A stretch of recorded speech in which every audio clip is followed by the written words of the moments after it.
Wes, I'm sure even more to you. This feels like one of those days where we're just putting out too much content. Nonsense.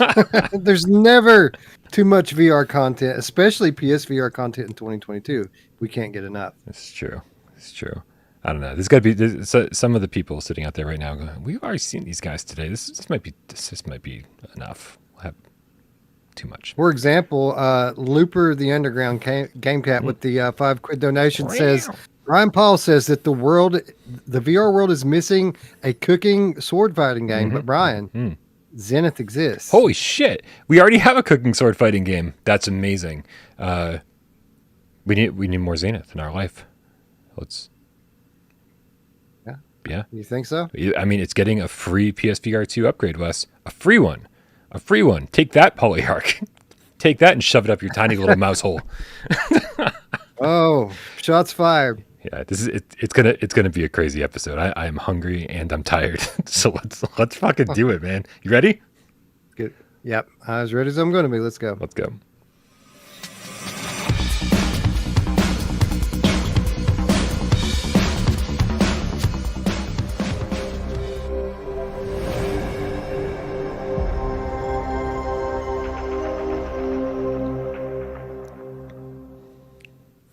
This is PSVR GamesCast Live. We film live every single Mon-J. God, I hate that.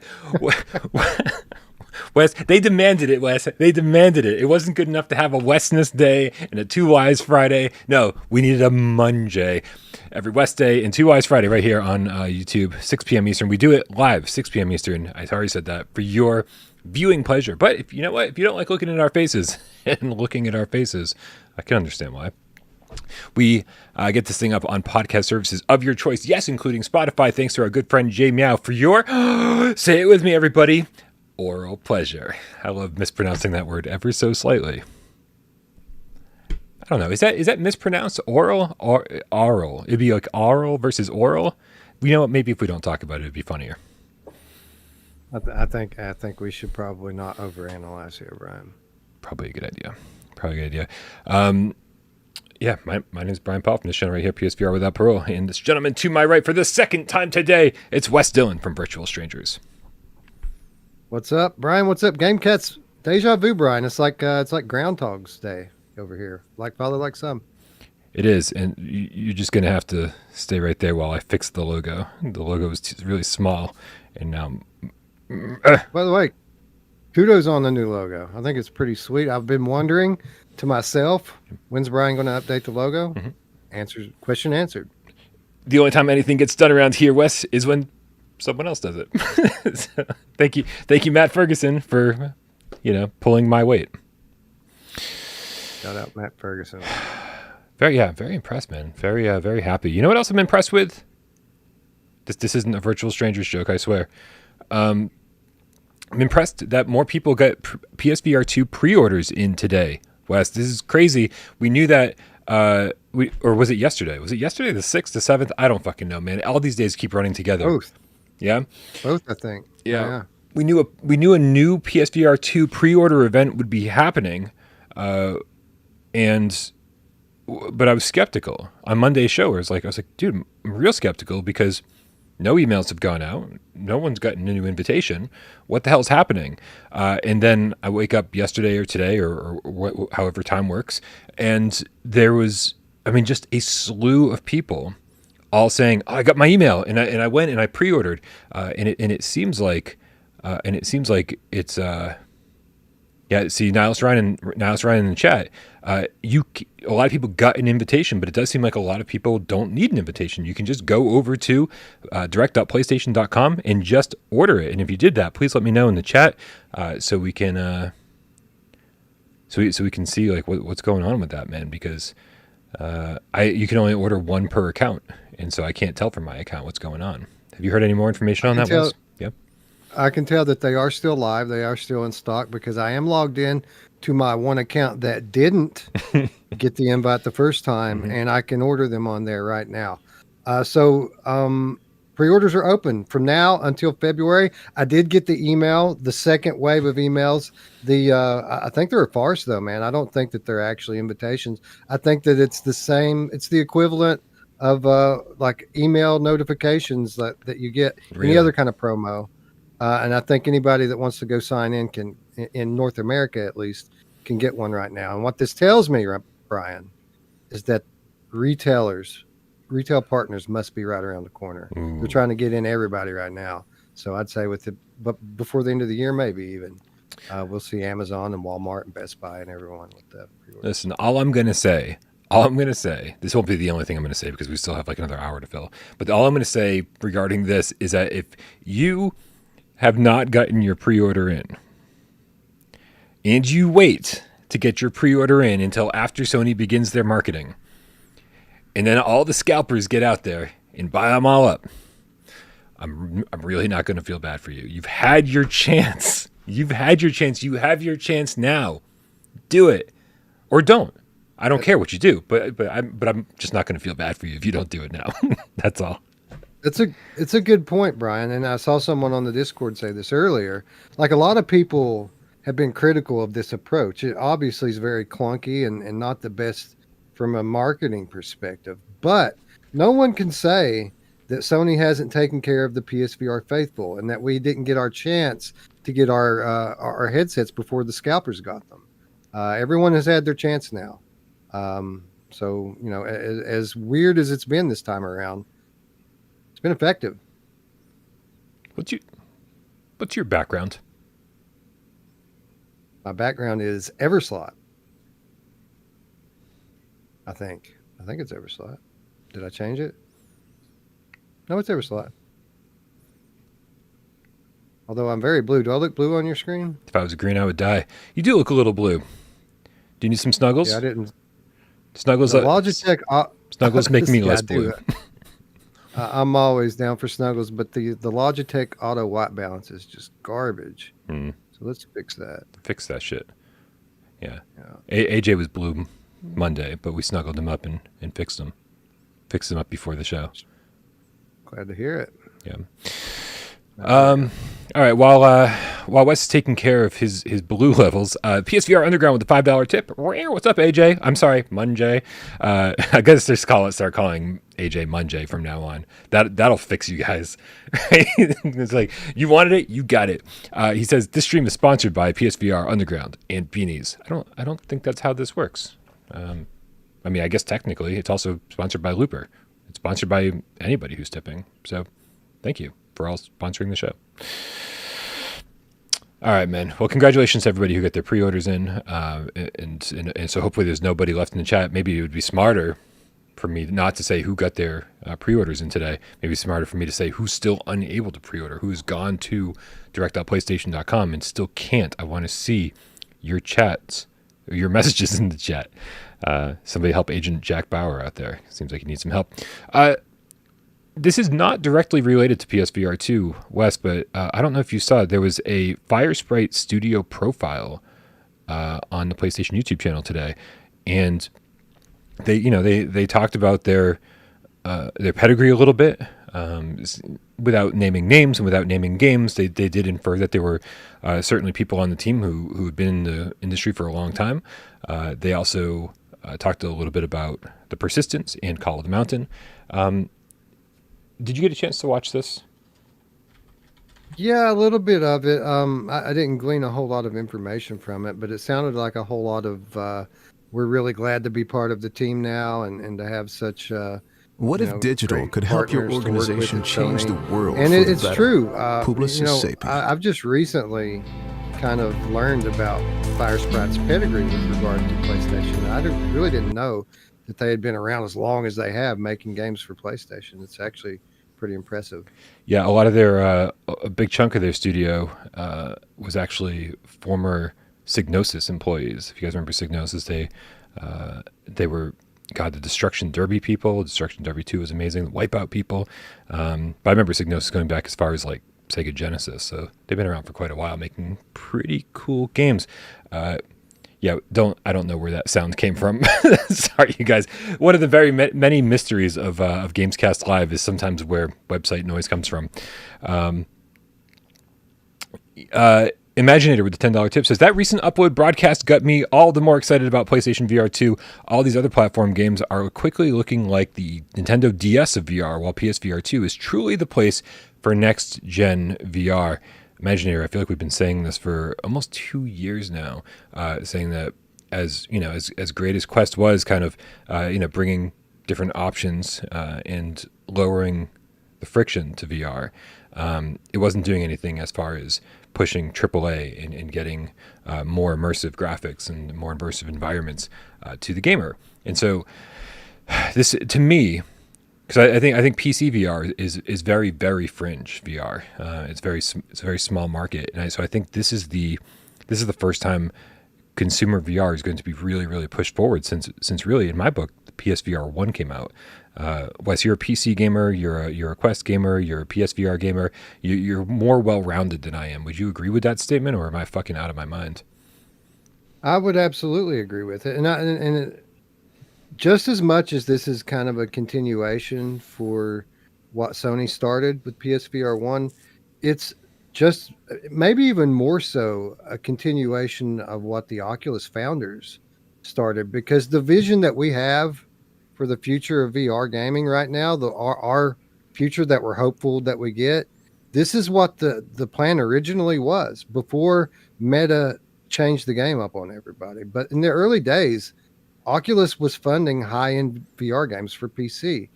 And the year before the Quest came out, they decided internally to shift focus.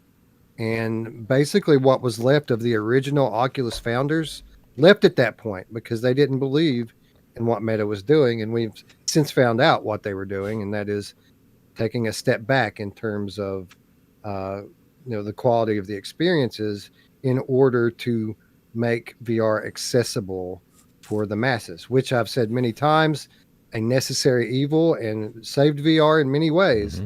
But it's time to get back to the original vision, and I feel like that's what PSVR2 is doing. I agree. Zombie says, you're too nice. That was a total missed opportunity to tell Brian that he's absolutely bonkers, batshit crazy. I think we should take advantage of any of those opportunities that arise. So getting back to this Firesprite video, I thought it was really nice to see, hey, here's some of the people behind the games that we love, and here's Sony taking a second to sort of shift focus and be like, oh, look at this positive community of developers and whatever, the whole thing. Didn't tell us fucking anything, man. I watched this thing twice. 3 minutes of like just real nothing. What's the point of this? Like, what is the point of? Is it like? Is there? I understand, like, humanizing developers, I think, is really important, and making sure that that there are human beings that work hard behind the scenes, making the games that you love. I think that's really important. But is that the message here?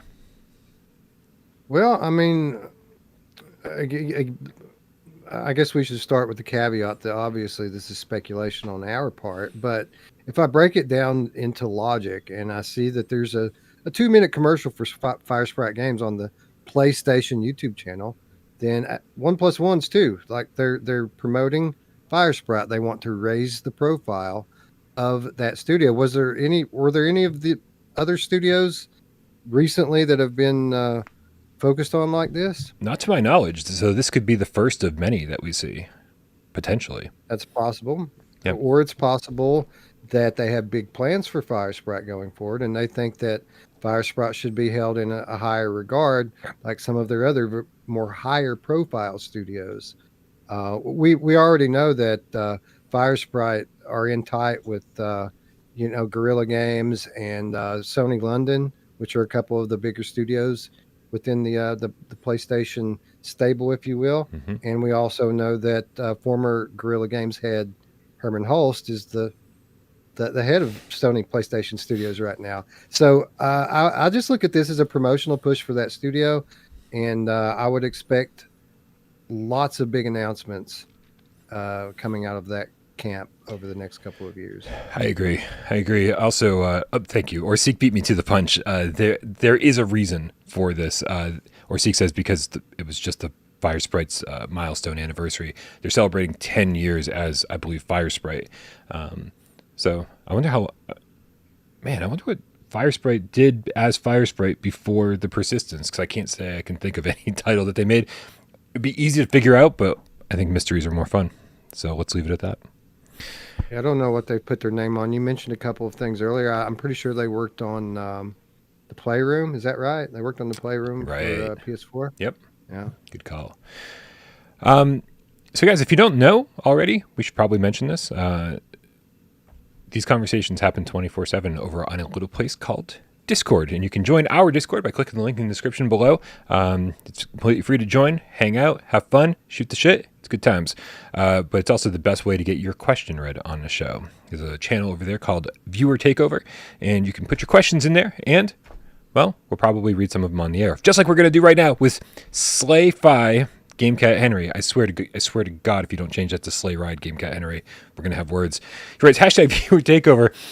If Sony does indeed hold off on a big marketing push on PSVR2 until holiday season 2023, could that make early adopters feel like they're in the cold for 8 to 10 months? That's assuming AAA game releases will be held back as well. I feel like this is in response to something I might have said, saying like, that holiday 2023 will be the big first push for PSVR2. But I don't think Sony's going to leave us in the cold all year long leading up to that. I think there'll be a nice push at launch. There'll probably be like, a few announcements here and there throughout the course of the year. Let us know what big titles are coming. And I think there's going to be plenty of excitement, even if that excitement lies mostly on the PlayStation blog. I don't think the next 8 to 10 months are going to be like dry or anything else. I think we're going to see plenty of stuff, but I do think that holiday 2023 will be the first big push for PSVR 2. Yeah, we got to remember how long it takes to develop these ultra high-end games. It takes years and years. And, subsequently, VR development on Unreal Engine 5 is just now starting. Just now, they're getting to the point where the major features of Unreal 5 are usable to develop VR games. So I do think that we're obviously going to see more as we go along, but I agree, Brian. I don't think they're going to wait. I think there's going to be stuff. We've seen it with PS5 so far. They're very much taking the approach of letting the games sell the hardware, and that doesn't necessarily mean a lot of games. It just means a controlled release of a good game a few times a year. And I think we're going to see the same thing with PSVR 2 at first. And then as the time goes on, we'll start to see more from third-party partners. Agreed. The other question comes to us from Darth Vader the GameCat. He writes, #Viewer Takeover. Do you think that Moss being a paid upgrade will cause a trend for other developers to give us non-free upgrades? All right, so interesting discussion about Moss kind of kicked off today. Wes, if you didn't notice, I totally screwed up the run of show, and we're gonna throw this conversation right into the middle of it rather than the end of it. So what happened this morning was that we all woke up to find out that Moss Book 1 and 2 are coming to PlayStation VR 2 on launch day, which is great fucking news, right? And if you saw on the PlayStation blog, they listed all the different improvements, like pretty much everything you'd expect to see, like some, really nice improved graphics, 4K resolution, whatever, right? I mean, everything from adaptive triggers to vibration in the headset. They're taking advantage of everything PSVR 2 has to offer. The other part of that wasn't mentioned anywhere on the PlayStation blog or on the Polyarc Twitter account, anywhere, was that if you own these games on PSVR 1, there's no paid upgrade or free upgrade. It is just you're buying the games again. Now, there's a bunch of different ways to look at this. And luckily, worst case scenario is you're buying the bundle that they've priced at $40 on the PlayStation Store with a 10% discount for Plus members.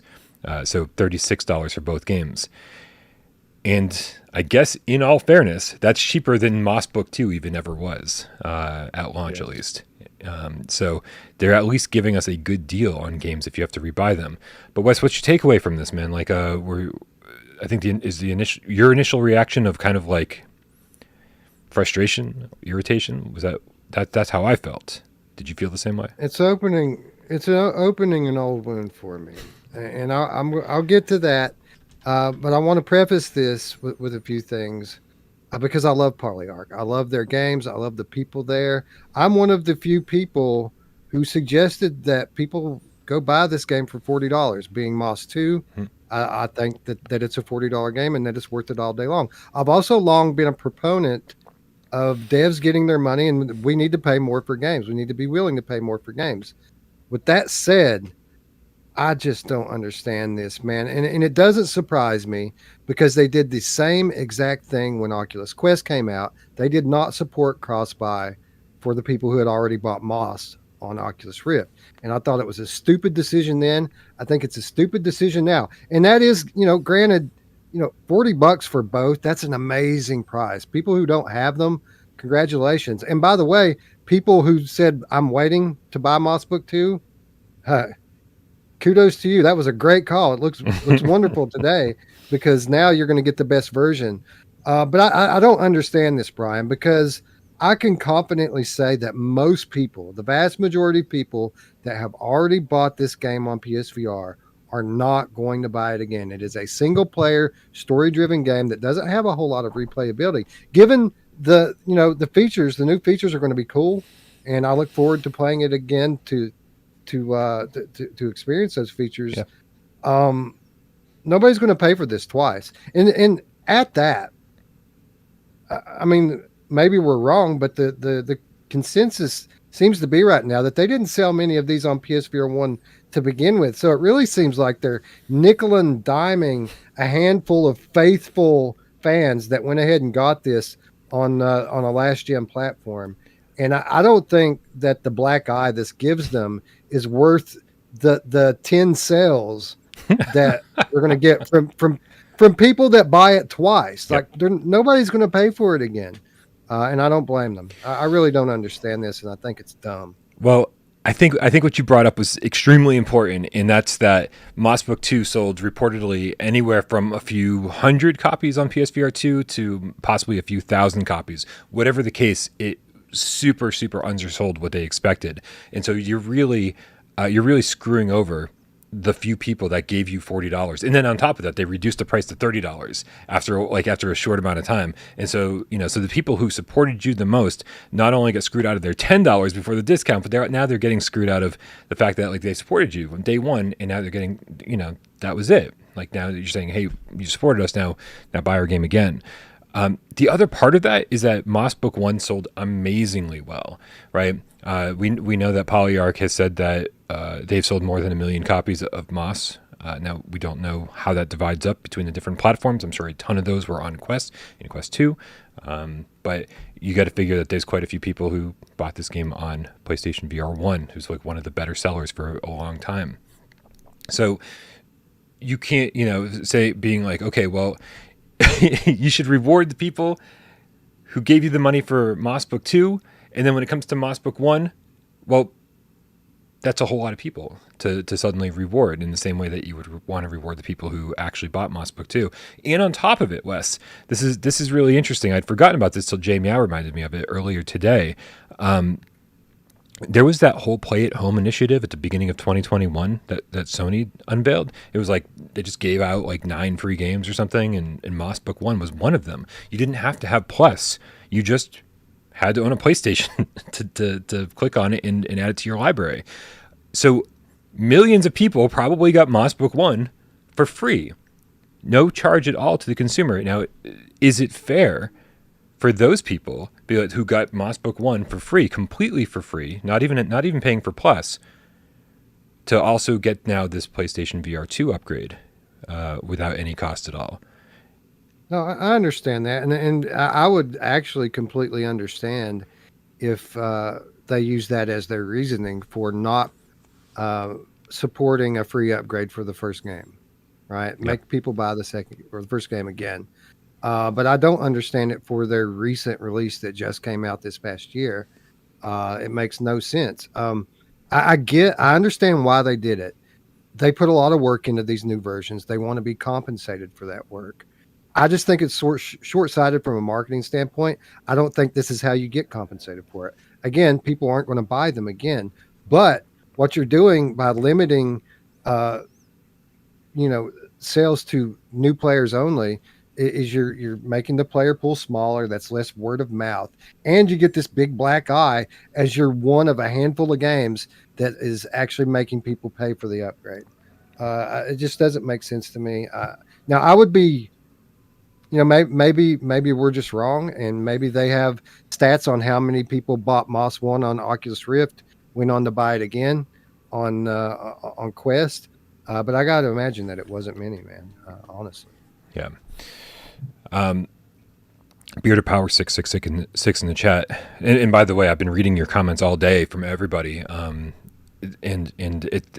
will say, Wes, you said that no one's going to rebuy this thing. It's a single player game with no replayability. And I think that's true, but I think there's a lot of people out there, according to the comments at least, that found it to be a magical experience, something they want to play through again on amazing new tech, with the best graphics possible and two hands in the game and the whole thing. And so there are super Moss fans out there who will be rebuying this. Bearded Power 666 specifically in the chat says they should have done Moss Book 1 a free upgrade and then Moss Book 2 half price. Keep in mind that this is, so it's actually interesting because since my breaking news report earlier today, the PlayStation Store prices have changed. They were both like, they had listed them separately. They had the bundle for $40 with no discount, and then they had listed Moss Book 1 for, what was it, like $30? $28, I think. I think they were both $28 or something like that. They were each $28 after the 10% discount, right? So like probably $30 a piece or something like that. And then they fixed the Moss Book 1 price. And so the price has been going down all day. and the price for the bundle is now, I think, $36. It's like, 40 with the 10% plus discount. So $36. And so really, I mean, especially compared to what these games cost originally, they were $70 at launch, 30 for the first game and then 40 for the second. I mean, to get them both, you're technically getting them both for half price. I mean, a quarter. Great deal. Yeah, I mean, you're getting them both for half price. I thought I said that, but no, it's accurate. It's a great deal. It's a great deal for people who haven't played them yet. It's a great deal for anyone who's only maybe played the first game, because now they're getting both games for less than the price of the second game. And so I do think that we're going to bitch and whine and moan about this, Wes, but I do think that we're somewhat in the minority. I'm going to bet that most people out there did not buy Moss Book 2 because we know the numbers are very, very low on it on PlayStation VR 1. And so if you didn't buy Moss Book 2, well, here you go. Now you can, for the less than the price of Moss Book 2 was at launch, you can get both games upgraded to PlayStation VR 2. That is kind of the caveat and the flaw in what we're criticizing them for here, is that bundle being so, you want to say fairly priced. I'd say that it's more than that. That is super cheap. And everyone who has criticized the pricing of Moss before because the games aren't long enough, that's pretty much what people say about them. They're not long enough. I say that, Wes. Now, I mean, put the two games together. I mean, that's a hell of a $40 game, right? Yeah. Oh, absolutely. Absolutely. And so while I feel the pain for everyone out there, the people who have a right to bitch about this, I think, are the people who bought both games at launch. Because there's a whole group of people out there who got Moss Book 1 with the Play at Home initiative for free, not even with PlayStation Plus, just for free. And there's a whole bunch of people out there who were like, no, I'm not going to buy Moss Book 2. It's too expensive. I don't know what the PlayStation VR 2 is going to be backwards compatible. I don't know. And they waited. They waited and waited and waited. And they lucked out, right? And so I think there's very few people out there. The number of people who bought both games are the ones who are 100% able to complain about this. I'm here to give those people a voice. We're here to give those people a voice. I don't think this is fair to everyone out there, but I do think a majority of people. Look at Distracted in the chat says, I still don't own Wanderer for this very reason. And here we are, a year after Wanderer came out, almost. And for the first time, I'm like, you know what? I kind of fucking agree with you, Distracted. Like, it's probably a good thing you didn't buy it, because who knows what the upgrade plan is? We have no idea. So I think a lot of people out there are fine with this move. But I think it also brings up the question, Wes, is this something we're going to see more of? I think we've been extremely fortunate so far that the first 10 or 15 PSVR2 upgrades of PSVR1 games have been announced at no cost. This is the first time Polyarc had to be the first ones to come out there and be like, sorry, you just have to pay for them again. They didn't even fucking say it. They just...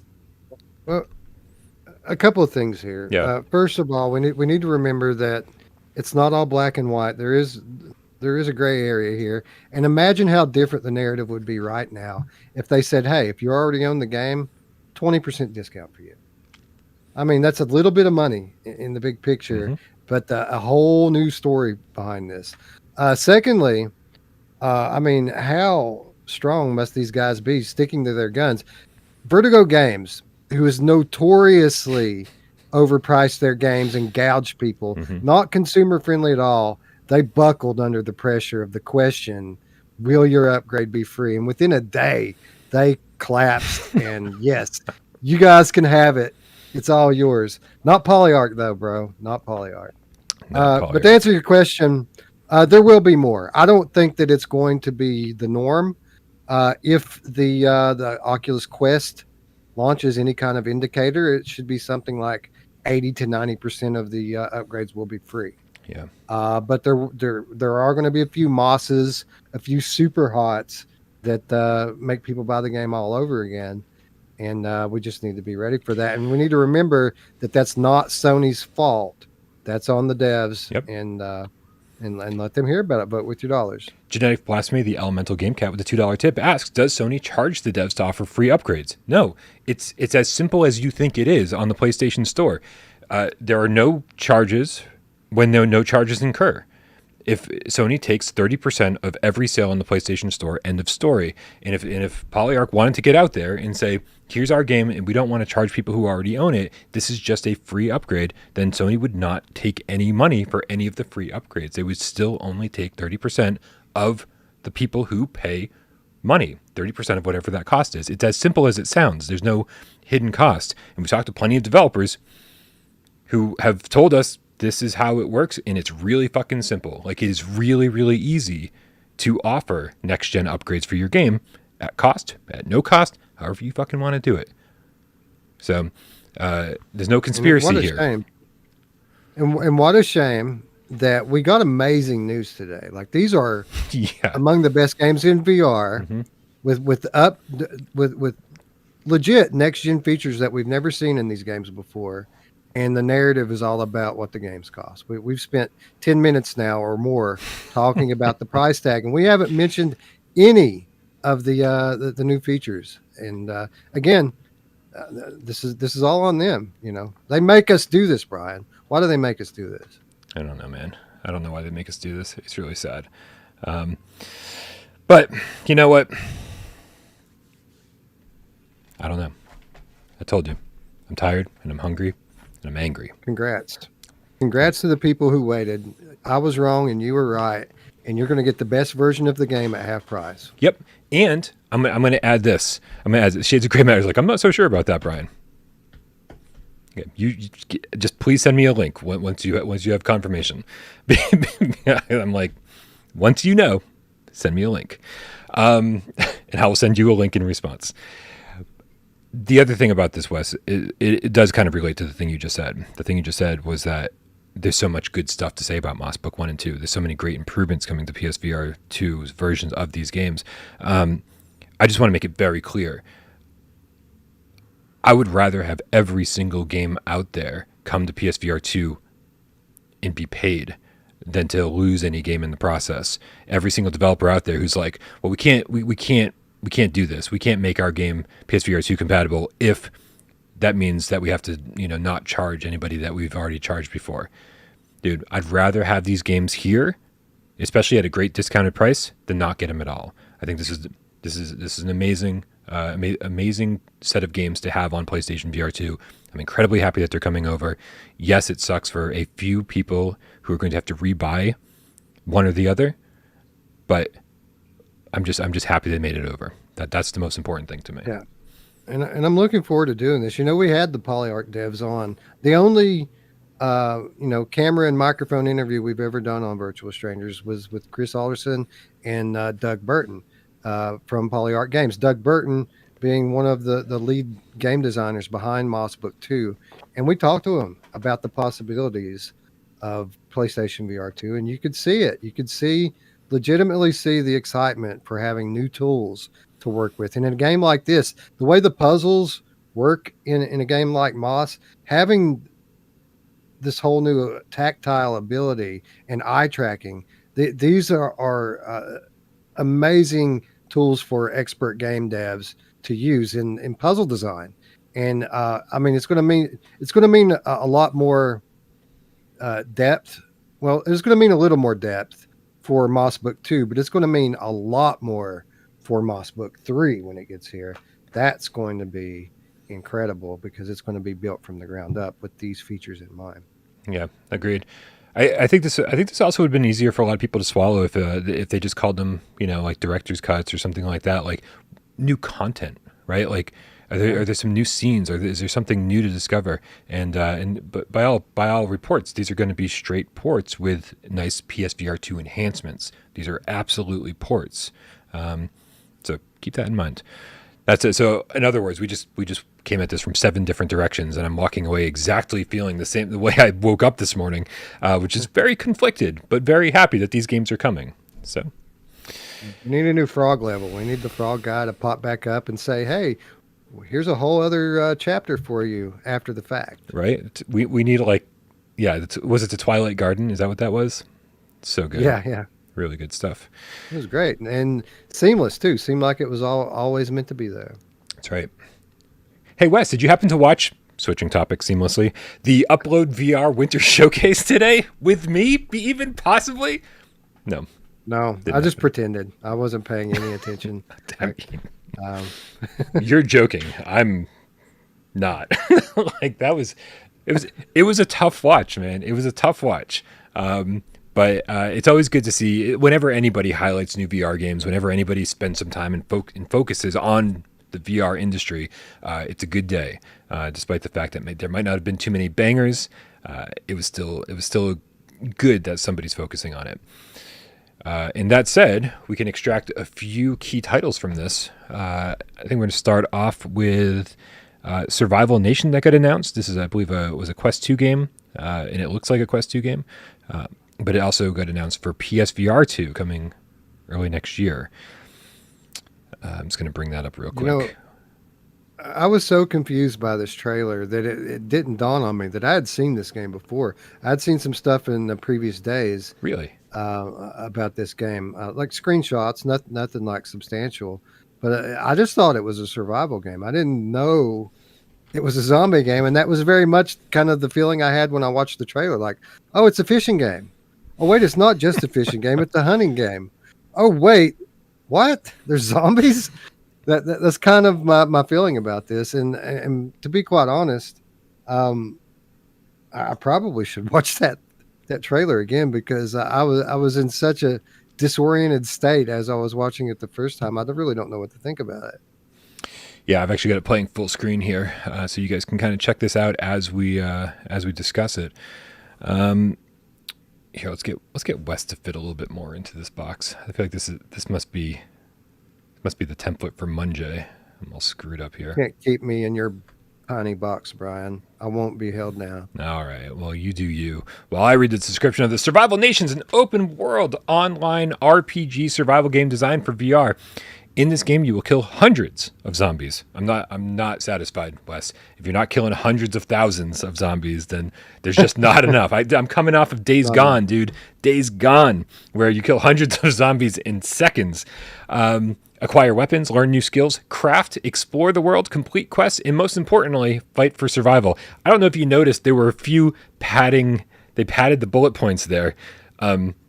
Explore the world. I don't think if you tell me it's an open world, I think we should just assume that we're going to explore said world. And complete quests, you don't have to. Don't tell me what to fucking do, game. There's quests, but I don't have to complete them. They're padding it a little bit. But it's open world. I can't think of any open world survival games that we've had in VR. well, not on PlayStation VR at least. Is Green Hell open world? I mean, technically, yeah. Yeah, Green Hell's open world. It's a bit limited on Quest in terms of the size of the map, but it's absolutely fully explorable. And yeah, you're right. And that is coming to PSVR 2 at some point. Hopefully, more like the PC version. Yeah. Woof. This is, I mean, especially for an open world game, you got to admire their ability to even get an open world game up and running on the Quest 2, which is great that they're able to do it. That it looks even this good. I don't want it to look like this when it gets over to PlayStation VR 2. Otherwise, it's going to get lost in the shuffle, man. I think developers have to be aware of the fact that there's going to be a lot of games for PSVR 2 and a lot of quality games. Games like this are going to get lost in the shuffle. And even if it's a great game, it's going to be easy to overlook it if you don't give this a little bit of visual polish. The lighting in this, the colors, everything looks a little drab and a little flat. And I don't know what it takes on the developer side of things to kind of not notch that up a bit, right, and make it and just give it a little bit more of a visual flair. But they got to do it because this is something seems interesting to me. I would totally be down to play this. Yeah, you certainly get a strong vibe of like early Arizona Sunshine with regards to like the characters and the animations and all that stuff. But you're right that if you're talking about bringing this to a next gen system like PSVR 2, and that is what we're talking about, right? This on PSVR 2, right? Next gen zombie games need to have next gen zombies in them. Like, well, I want to see realistic looking zombies that tear people apart when they finally catch them. We've got enough of this in terms of games that look like this from last gen. I want to see more. But with that said, you're right. There's a lot to like here. And hopefully this is one that stays in development long enough to see some pretty major improvements from a visual standpoint. I went to this is developed by Wankley Studio. I did go over to the store page, and I'm hopeful that some of these titles. Maybe you can help me out a little bit. Some of the other titles that Wankley has developed. Have you heard of Elven Assassin? Yeah, I've heard of Elven Assassin. It's an archery game, right? Mm-hmm. Any good? I mean, to your knowledge? I haven't played it, but I have had it recommended to me a number of times, both on Quest and on PCVR. So. Okay. They also made that's a solid title. They also made Battle of Kings VR. No. VR boxing workout. No. Okay. That sounds like a Viveport game. Yeah, it does sound.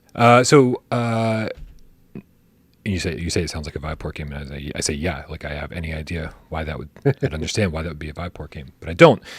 More importantly, so these guys have some background in VR. They've made multiple VR games before, so that gives me a little bit of hope for this, especially if one of them comes somewhat recommended. I'm happy. Yeah.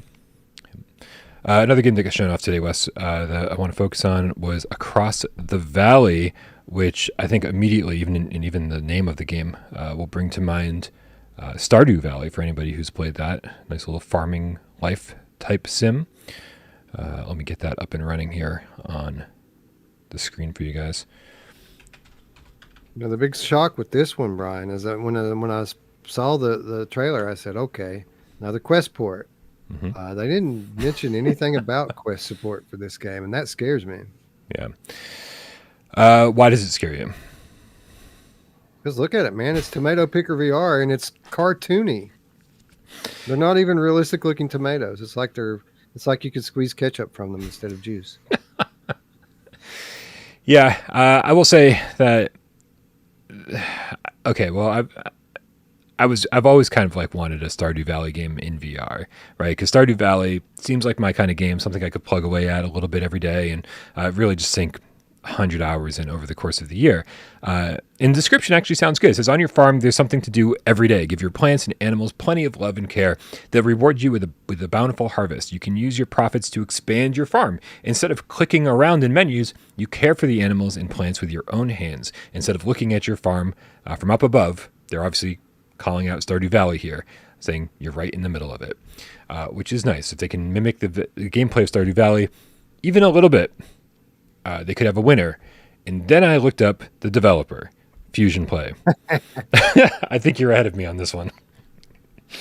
Do you know what else Fusion Play has made, Wes? Tell us, Brian. What else has this developer brought us? The last game Fusion Play released, to my knowledge, was Conrad's Kittens. And that was not a good cat simulator, or possibly even a good cat game, or possibly even a good game.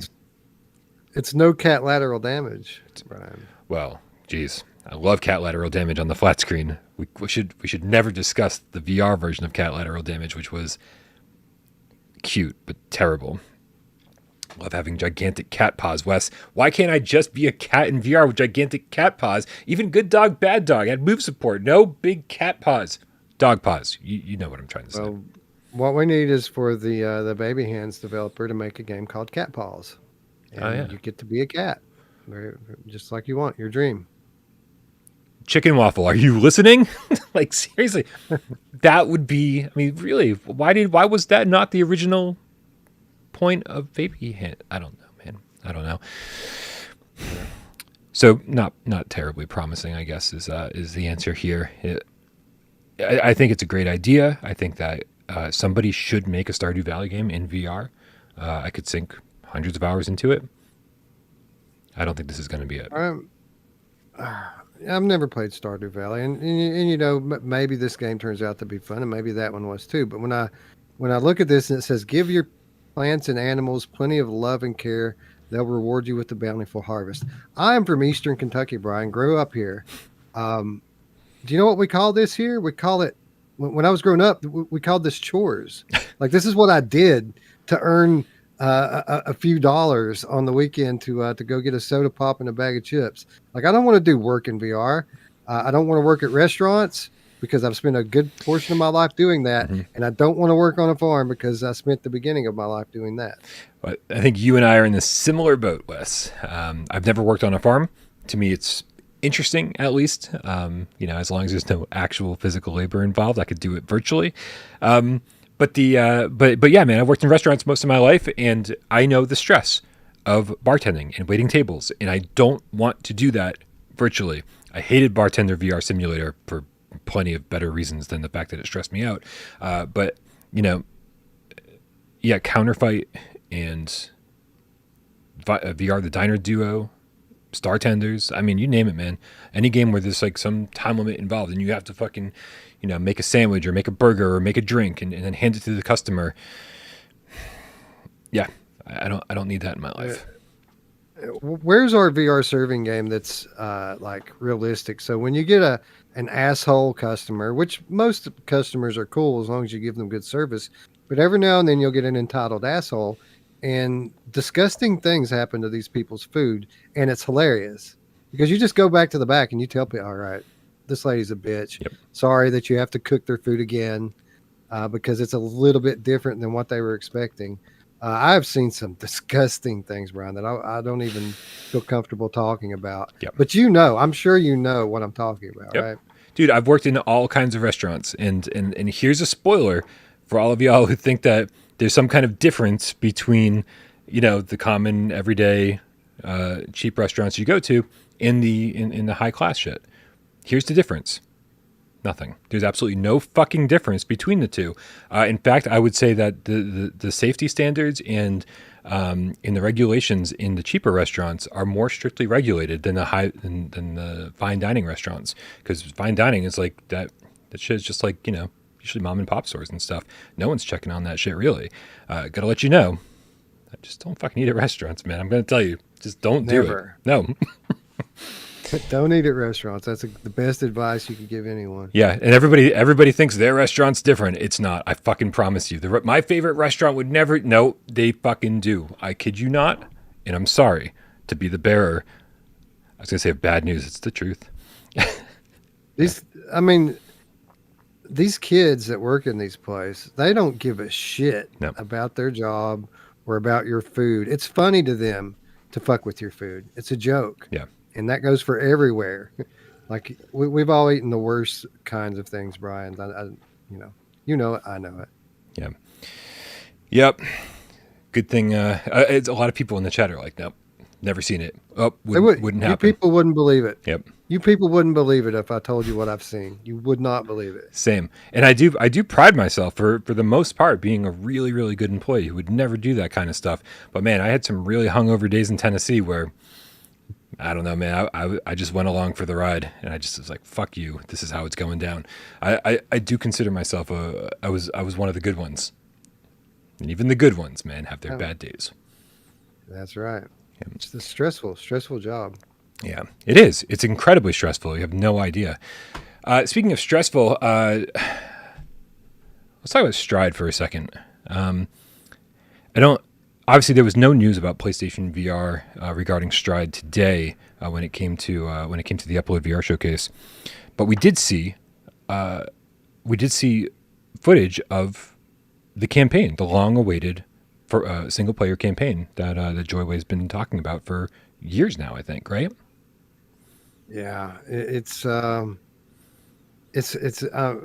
much like the Moss conversation that we had a moment ago. This one's very bittersweet. I've been saying I'm not really going to dive into Stride, and I have tried Stride a couple of times. Don't get me wrong, but I'm not really going to give it a legit shot until we get what I've wanted from the day they announced this game, and that is the story campaign. And it's here, Brian. It's finally here, and it looks cool. Yeah. But I don't know if you read all the stuff I sent you. I did. There's a very big caveat to that. Go on. And, apparently, from what I understand, this is only going to be about an hour of content in the game. And you know, I'm sure that means 2 hours for me because of the way I play games. But still, like, we've been waiting a long time. It doesn't make sense. It doesn't compute to me why this would just be an hour. I don't understand. I don't know. Maybe because they are releasing 7 different games at a time. Joyway is the most ADD developer I've ever seen in my life. Like, they just keep just throwing shit at the wall. Be like, hey, we got a new game. Hey, we got a new game. Hey, we got a new game. And as soon as one of them doesn't seem to be performing terribly well, they go, oh, we're not going to support that game anymore. You know, the one you just bought last month. I was like, what? What is going? I'm so happy. I've never been happier to be on the PlayStation VR side of things ever than when it comes to Joyway. Because usually I'm like, well, where's our game? Where's our game? How come PC's getting it? How come we're not getting it? And then I'm just like, you know what? We'll let you PC guys sort this shit out. Find out which ones are successful, right? And then when they figure out which games they're actually going to support, and then bring them our way. As it is, we didn't even get all the updates for Stride on PSVR 1. They just stopped supporting it pretty much after launch, right? They fixed a couple of things and then we're like, we're out. And I like Stride. I like Stride a lot, even as the $15 game it launched at. Not sure why they raised the price to $20. As the $15 game, it had great time trials and like really fun locomotion. And yeah, it took a little while to get used to that jump motion with the button and the swing. But I eventually fell in love with it. And the time trials would get addictive, and the 3 different modes they included were great. And for $15, it was awesome. This is a free upgrade that's not coming to PlayStation VR 1. The hope is that they bring the entire package of Stride over to PSVR 2, including, what are they calling this? Stride Fates? This is the free DLC, hour-long single-player DLC. I don't know, man. How long would you expect this to be? Like, you said you're shocked that it's only an hour. I feel like if it keeps up the intensity for the hour that a normal run of Stride would give you, I think I'd be okay with that. Well, I'm sure. I mean, obviously, an hour is better than 0, right? But typically, yeah. You know, when I play a game, and like I mentioned before, the campaign's what's bringing me in. Like all the other stuff, the time trials and the parkour stuff that they've got going on, that's all great. Like the multiplayer, that's all stuff that's supposed to be supplementary to the campaign. The campaign's supposed to be the main course. And, you know, how long would I like it to be? Well, how long? I mean, I guess, you know, Freediver was an hour, and I like that. You know, Fract was a couple hours, and Transference was a couple of hours. I like those. So, I mean, I guess if it's an awesome hour start to finish, sure. I mean, it's a $20 game. It's not like we're talking about a $40 game here. But I do want to give a little credit where credit's due here, assuming that their games are going to come to PSVR2 and that they're full featured. I think Stride's pretty complete now with this. I think that they finally did it, Brian. They finally finished their first game. And again, sure, they're announcing games twice as fast as they're finishing them. For what it's worth, I feel like every game has been better than the last one, and I am very much looking forward to the ones that they announced today. They look awesome. Yeah, my real hope is that I feel like Joyway needs to kind of like make amends with the PSVR community. I think we all feel like we got really fucked on Stride, and especially they never even apologized. They were never even like, hey, real sorry, this just the updates aren't going to be possible, or the sales didn't warrant. They didn't say anything. They were just like, hey, we never said that you'd be getting anything post launch. You'd be like, yeah, but unless you say that, up front from the get go, then of course we're going to assume that the PSVR version is going to get all the updates that you've announced. So I think that was like really disingenuous of them, and I think that they could make amends by saying, okay, listen, for the few people who actually bought Stride on PSVR 1, you're getting a free PSVR 2 upgrade, and of course they haven't even announced the PSVR 2 version yet. So like this is all very, very hypothetical, Wes.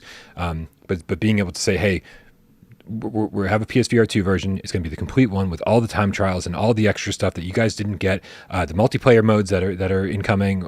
Actually, the multiplayer mode's already out on other platforms. I don't even know. I didn't hear anything about this. Yeah, there's multiplayer out. Okay. And so, and with the campaign, it's like, hey, here's your complete package, and then they could sell it to a brand new audience. And I'm sure the 1,000 people that actually bought it on PSVR 1 would be very, very happy and feel like we have made amends. Fingers crossed. Man, how many games do they have in development, dude? This is kind of crazy. Like I've never heard of another studio doing anything even remotely like this. So I guess this makes 4 more now after Stride. There's Against and Outlier, which they just they quit supporting on Steam. There's Against, there's the Outlier, and then there's the 2 that they announced today. By the way, subsequently, I think Against would be great on PSVR 2 with the extra haptics and the eye tracking. That game is perfect for PSVR 2's features. Hopefully, they'll find enough manpower to get that job done. Hey, real quick, do I have a trailer for Against? Nope, I don't. So I was gonna ask you to talk about it, but you know what? I don't have any visual aids, so let's move on.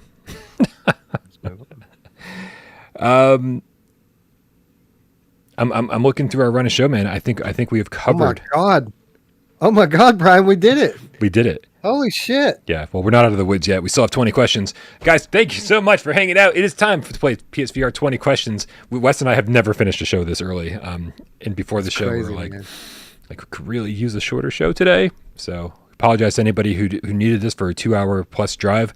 We love you so very much. However, Brian needs to go back to bed. And Wes, you have like 1,000 things going on over there. So like, oh, absolutely. Yeah, so we don't feel too bad. Guys, if you don't know how this works, Wes is the host this time. He's got a PlayStation VR game up in that lovely little head of his. And you guys out there and me over here, we have 20 yes or no questions and only 6 minutes on the clock. That's the real fucking killer. To figure out what game he's thinking of. Wes, do you have a game ready to go? Indeed, I do, Brian. All right, I need all your help out there because my brain's not working. On my mark, get Des, go. Does this game use analog sticks? No sticks. Okay, so we're going to assume moves only. We're going to assume that. Hopefully we are correct.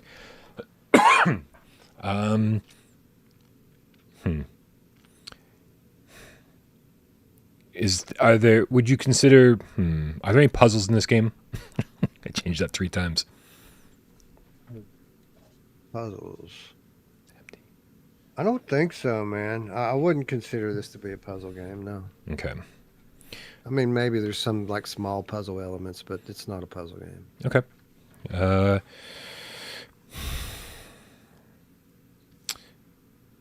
Lots of good questions. Beard of Power asks, is there a PSVR 2 version of this game incoming that we know of? I don't think so. Okay. I don't think so.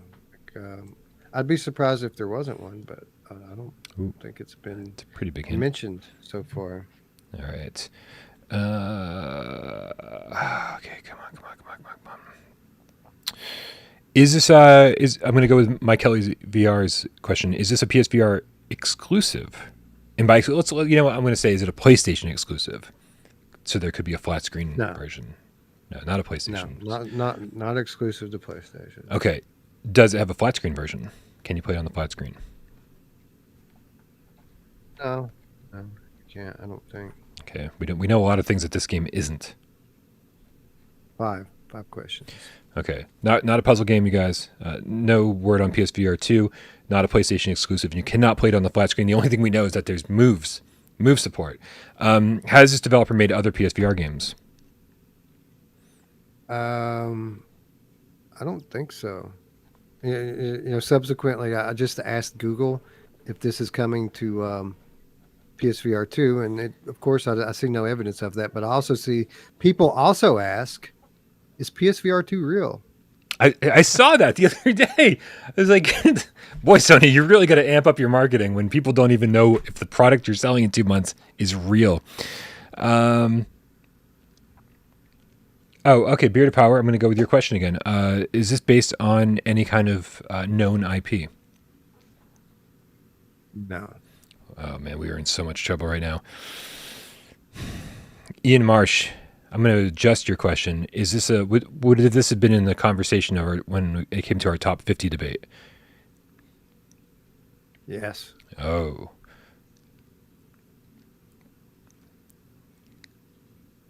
Multiplayer? Any multiplayer in this game? I'd love it if there were, but no. Whoa.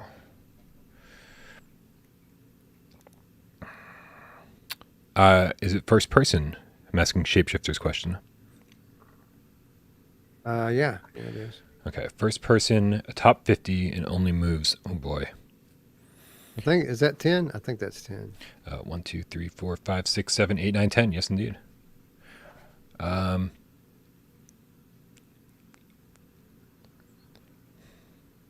Is there combat in this game?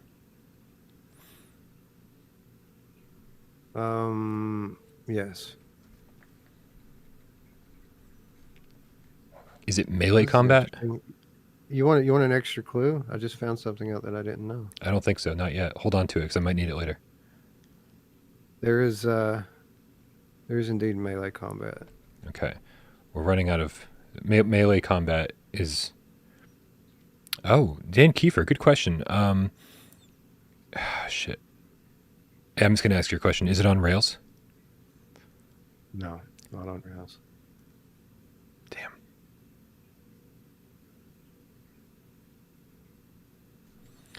We're in trouble. All right, I'm gonna go Nick the Game Cat House question. Is there a rhythm element to this at all? I don't think so. No. Okay. Again, we know a lot of what this isn't.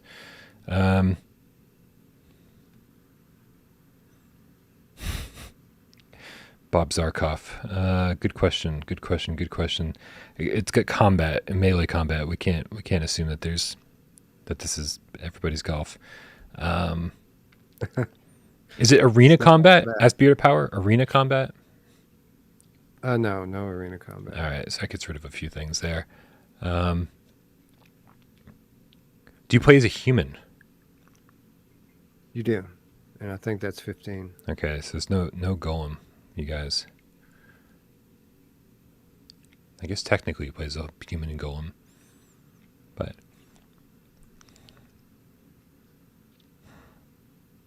oh my god, it's not on rails. Oh my god, why can't somebody's asking about Sirento, Varglesoft. Can you do backflips in this game? Backflips? I don't think so. No. No.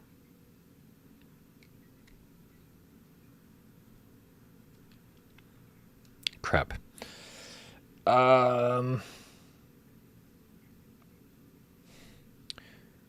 Shit. Okay. You know what? I got 2 seconds left. Is this golem? No, but I burn a little bit of your time up with asides and anecdotes. Go ahead and ask your questions. I don't run the clock here. We don't. Are there we don't zombies run in this game? Do you fight zombies?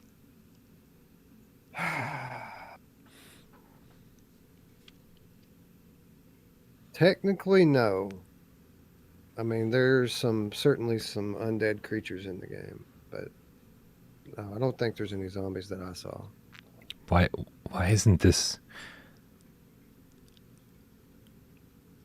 I thought Here's the clue I was going to give you a moment ago. You asked me if they had developed another game for PSVR2 or PSVR. Yeah. Which they have not.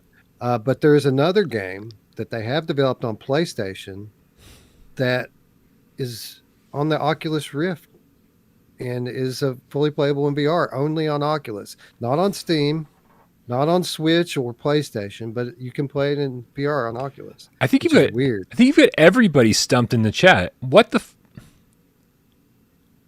Song in the Smoke, Brian.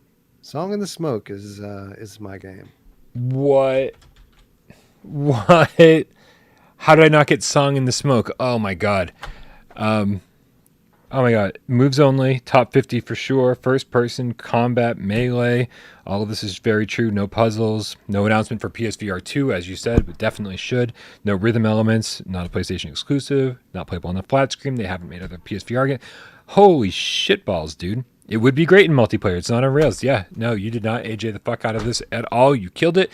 I did not. What is the game? What is the other? There's a game called yeah. There's a game called Galaxy Z.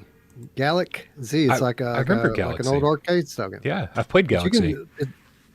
You can play it in VR on Oculus. Did you know that? I didn't know that. No fucking idea. Holy crap, that is amazing. Wow, dude. Wow, God. You know, I know that Song in the Smoke did not perform the way that these guys wanted it to. Yeah, it's kind of scary, right? Because we talk about, is it coming to PSVR 2? That's the reason I have any doubt that it would. It was because they were very vocal about not making much money on this game. So what motivation would they have to bring it to a new platform? Yeah. This is, you see Distracted in the chat says, I hope it's a free upgrade for the PSVR 2 if it shows up.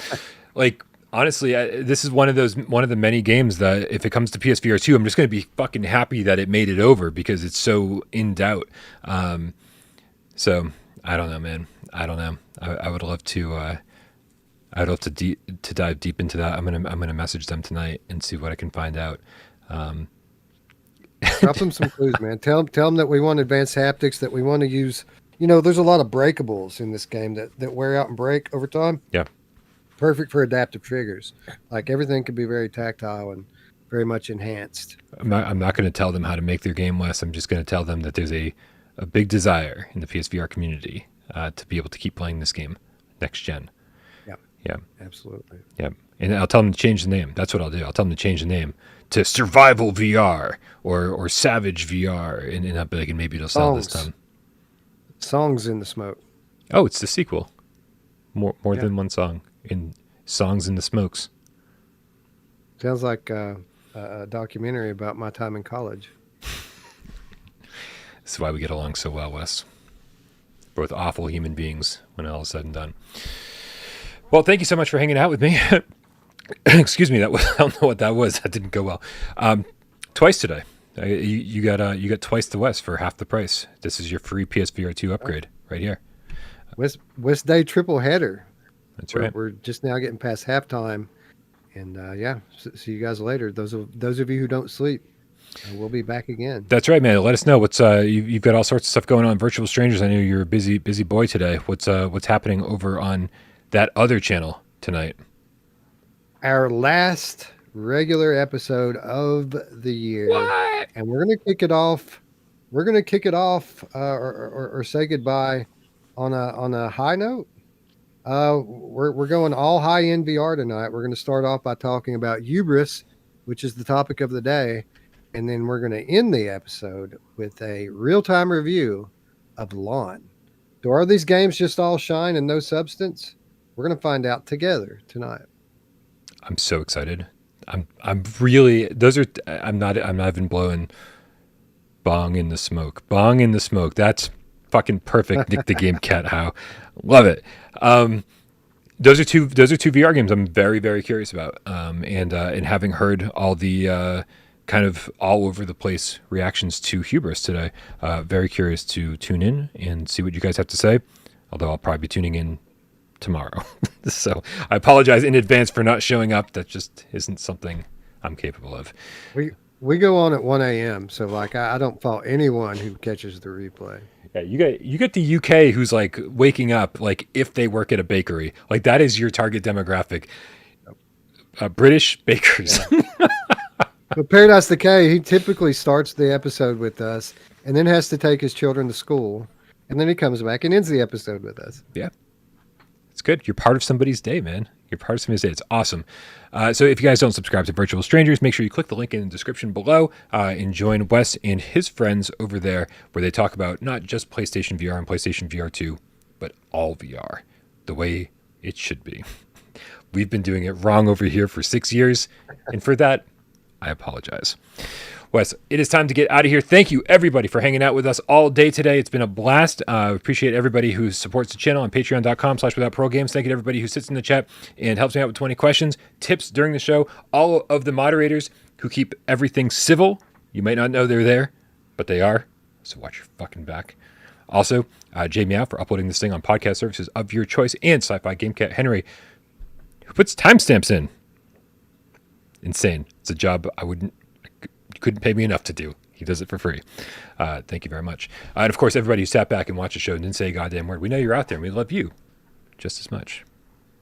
Let's get out of here, Wes.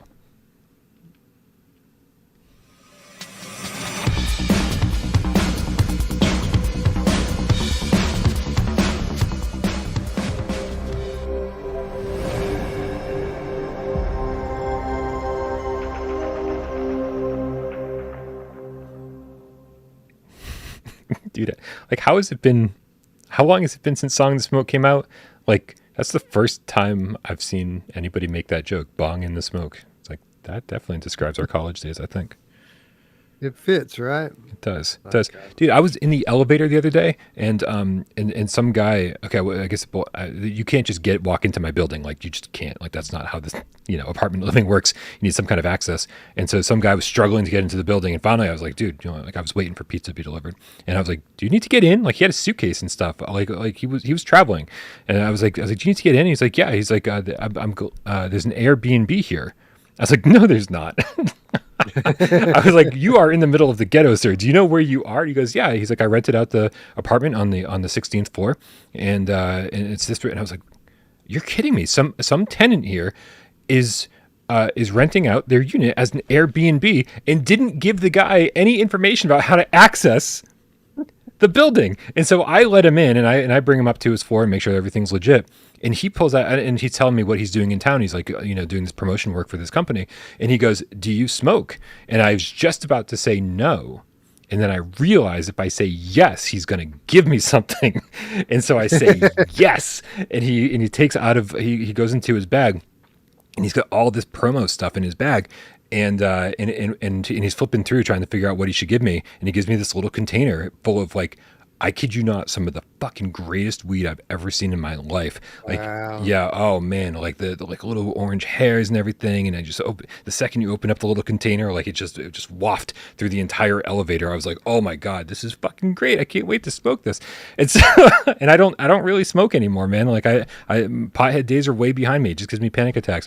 But so dude just gave me it was like easily an eighth. Just for free, because that's what he's doing. That's what he's in town promoting. He was from LA, and I was like, sweet, yeah. So he's like one of these pharmaceutical people who take samples to all the doctors and shit, but it's weed. Yeah, totally.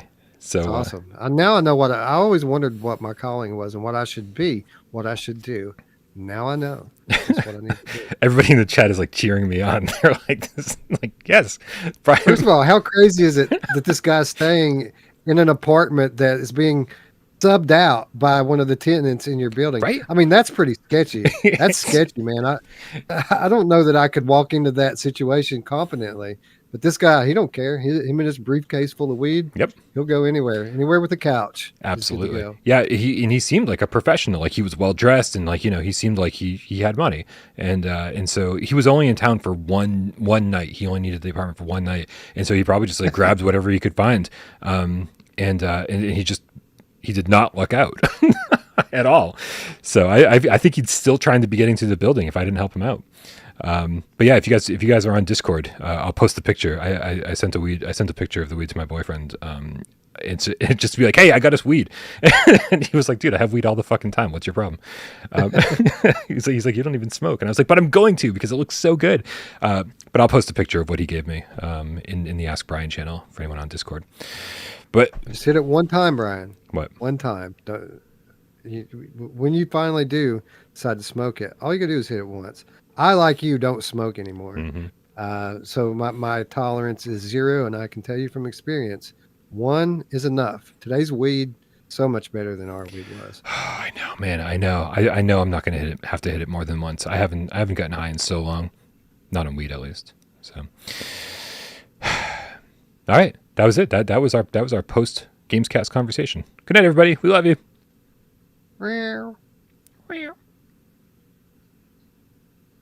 Cecil's here live. You were here, and you got called out for it.